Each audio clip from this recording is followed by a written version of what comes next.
Attention!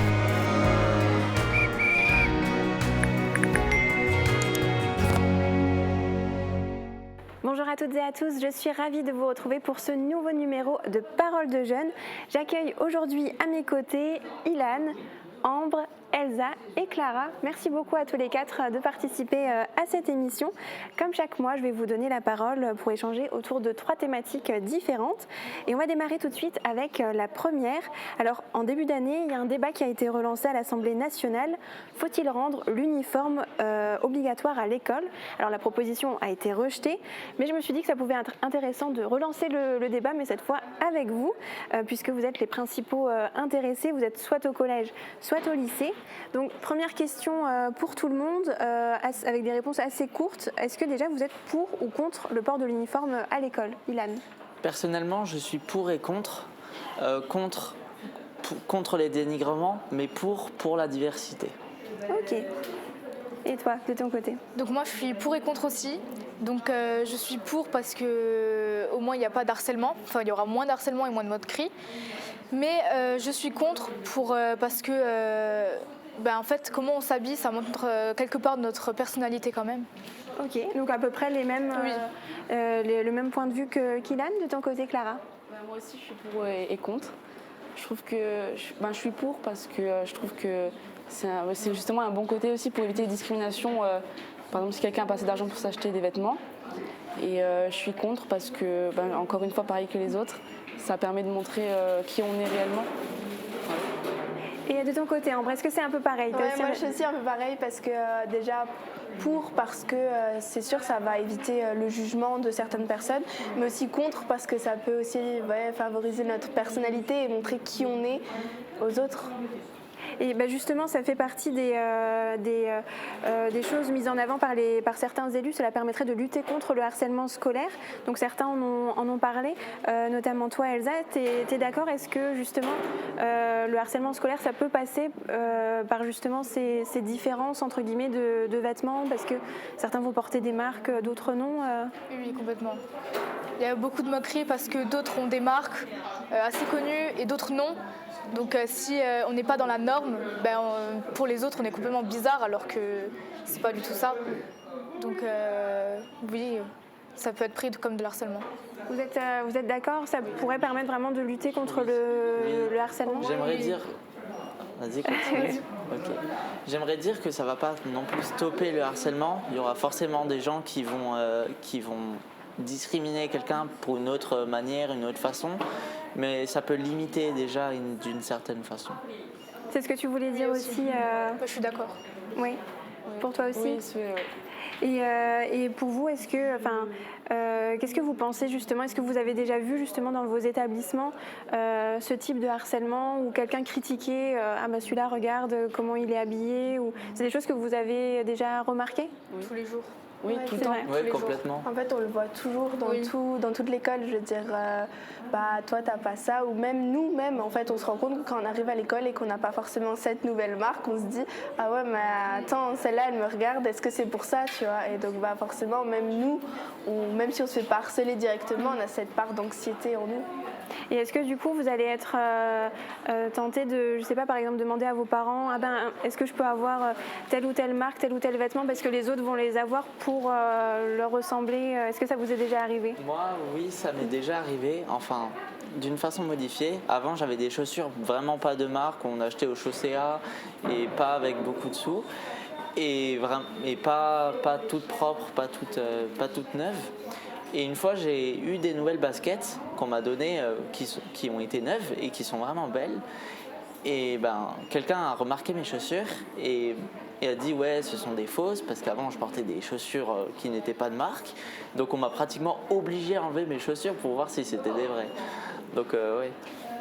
Et à vous autres, ça vous aussi déjà arrivé? Ça m'est déjà arrivé, mais maintenant je me préoccupe plus des regards des autres parce que je me dis chacun est différent et puis si maintenant toute notre vie on se concentre sur le regard des autres, on n'avancera jamais. Bien sûr. Donc c'est pour ça. Moi je trouve que si tu as une paire de chaussures qui te plaît, tu n'es pas obligé de regarder la marque. Quoi. Si elle te plaît, tu la prends et au pire, c'est pas grave. Quoi. Chacun aime différentes choses, on ne peut pas aimer tous les mêmes choses.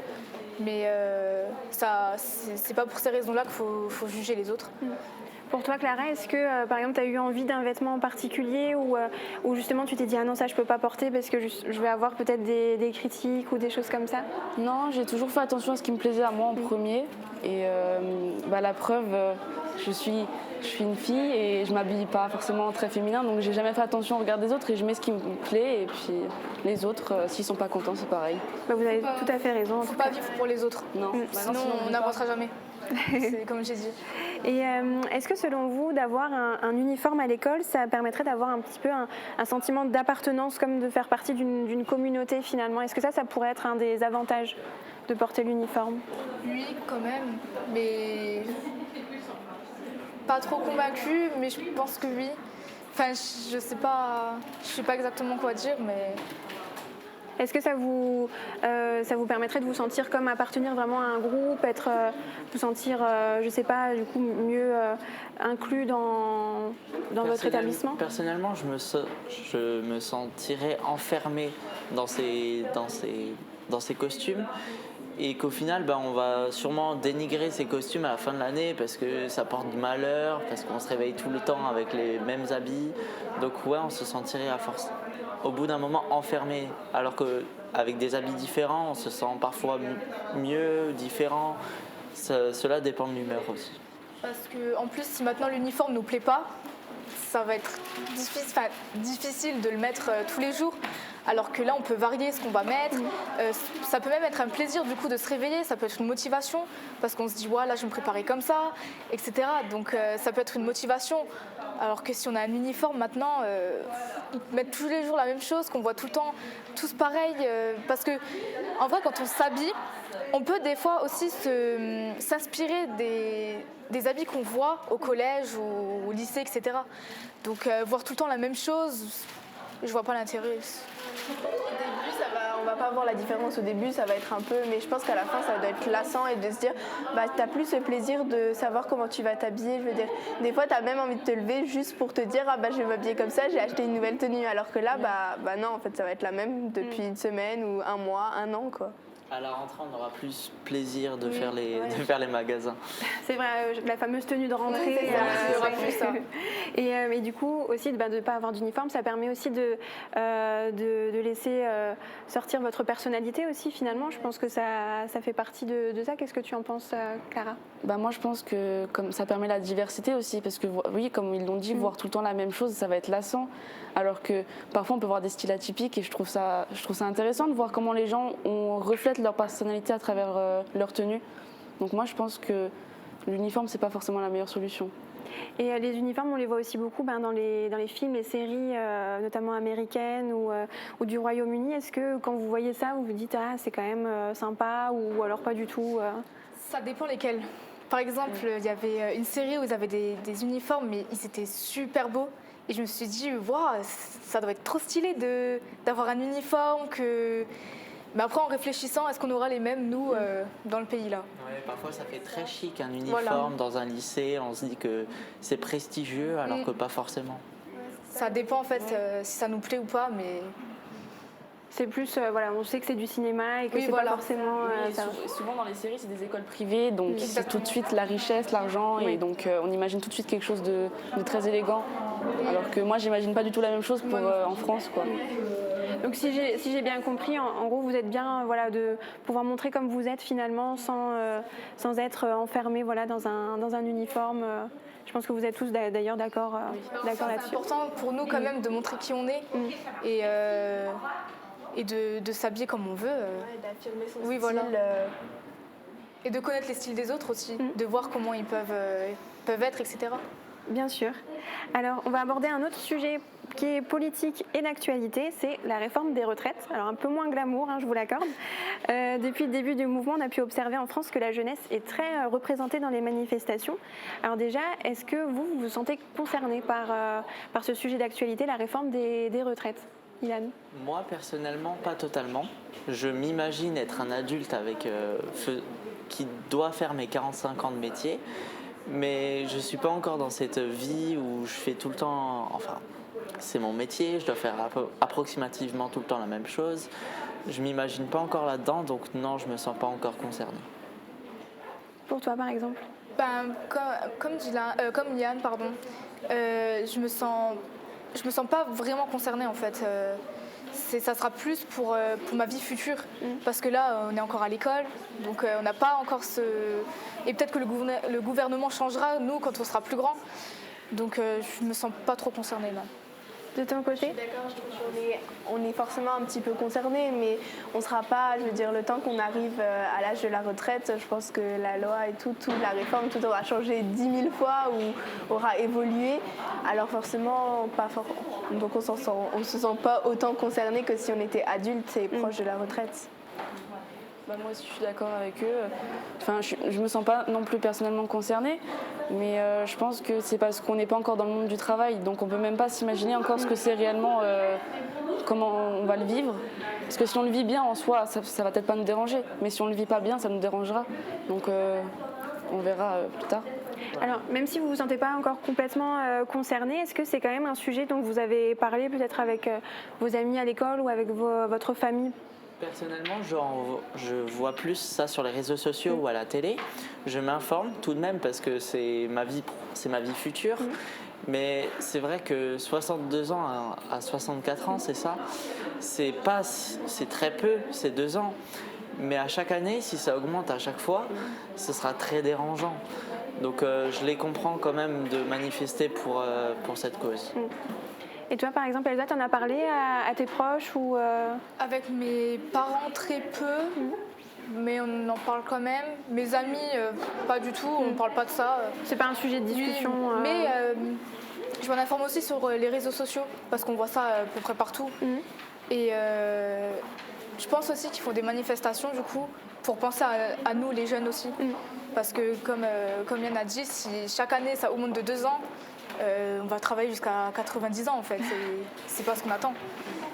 Pour toi? C'est ça, moi aussi, forcément, on n'en a pas forcément autant parlé, on en a parlé pas forcément avec nos amis. Il y en a certains qui ont présenté des exposés par rapport à ça pour nous expliquer aussi à nous, donc forcément, on a toujours tous un petit peu suivi. On en a parlé un peu à la maison avec les grands-parents, mais on n'a pas plus que ça abordé le sujet. Et toi, Clara, c'était un sujet de discussion à un moment donné?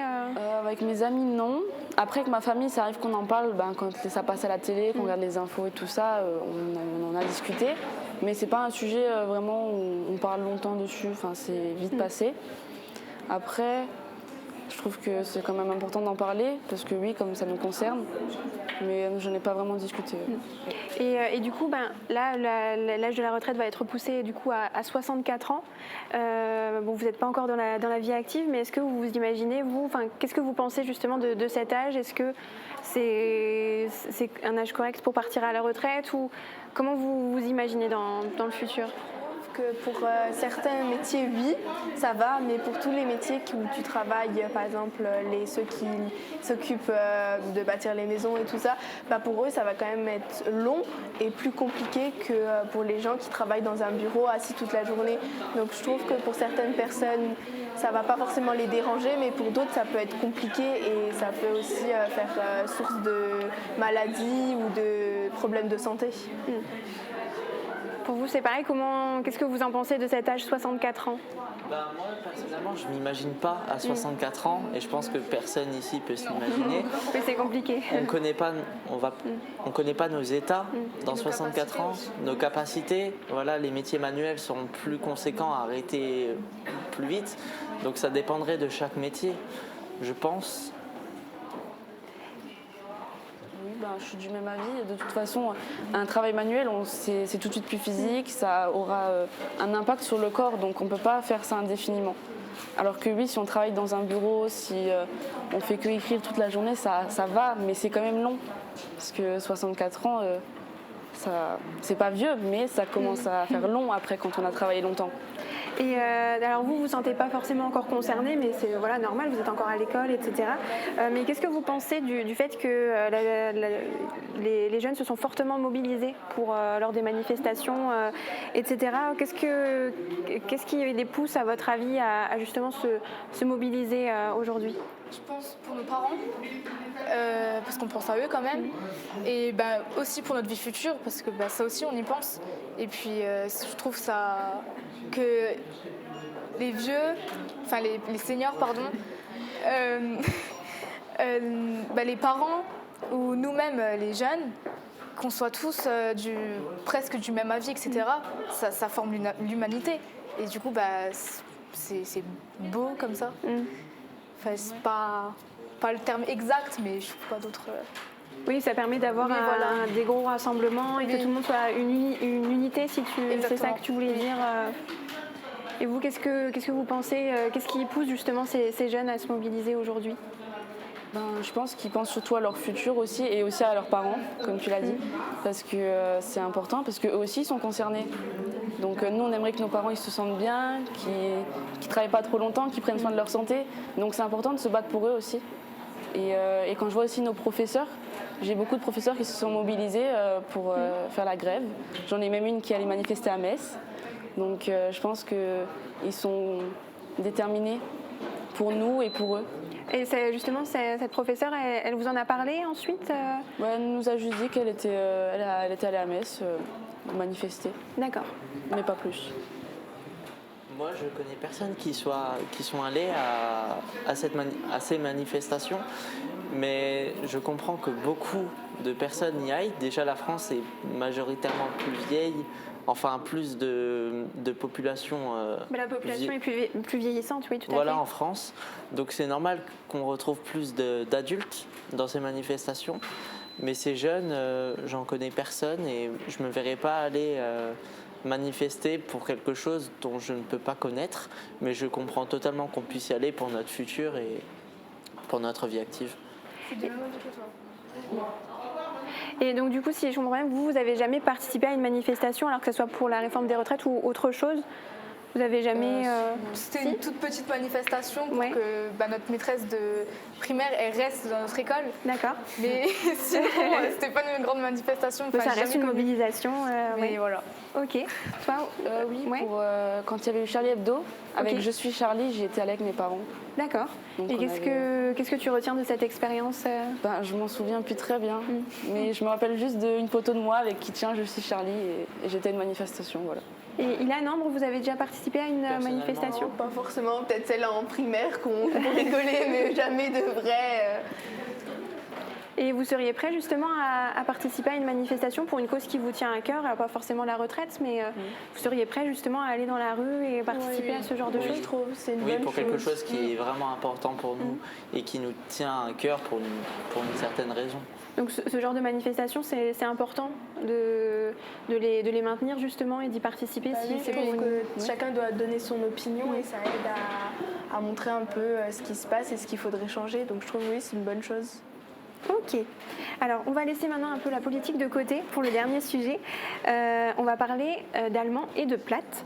Alors on habite tout près de la frontière avec l'Allemagne. Alors déjà, première question pour tous, est-ce que vous parlez allemand? Alors, j'en étudie j'étudie l'allemand depuis la primaire, mais je gère absolument pas l'allemand. J'arrive pas en fait. Je peux me débrouiller vraiment juste pour me présenter. C'est juste pour ça. Juste les bases. Les bases, exactement.